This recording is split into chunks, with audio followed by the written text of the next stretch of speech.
Salam aleykum dostlar. Dostlar, yolda gələndə bir acı səhnə ilə üzləşdik. İstədim bir video çəkəm, siz də buna şahid olasınız. Bu zəhərsiz ilan, Qaradağın zəhərsiz olan ilanlardan bir növüdür.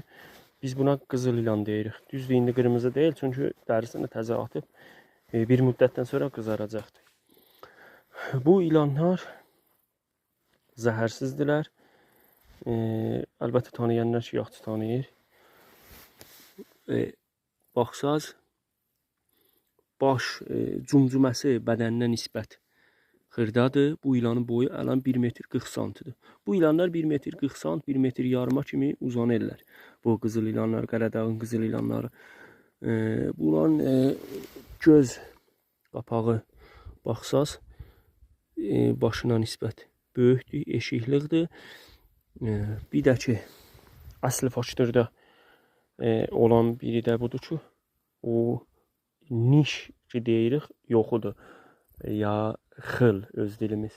O 2 dənə ilan dişi ki olur, ondan yoxlardır. Çünki bu zəhərsiz ilanlarda bunlar yoxdur.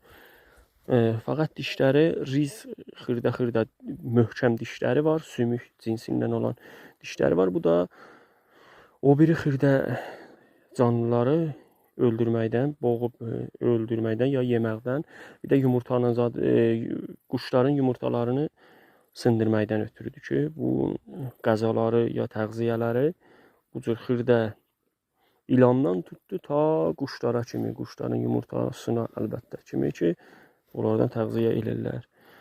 Bu ilanları görəndə təbiətdə xahişim budur ki, bunlara zərər yetirməyin. Heç bir ilana zərər yetirməyin. Bu ilanlar tamamilə zəhərsiz, xətərsiz, insan üçün, dam üçün zəhərsiz, xətərsiz bir heyvandılar.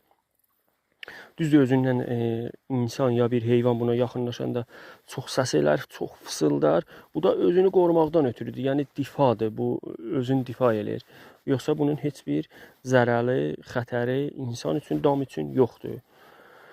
Xahişən ilanları tanımadan onlara yaxınlaşmayın. Çox xahiş edirəm, ilanları görəndə öldürməyin. Onların xeyri çox-çoxdur təbiətə, ekosistemə. Çox sağ olun, sağlıqla qalın.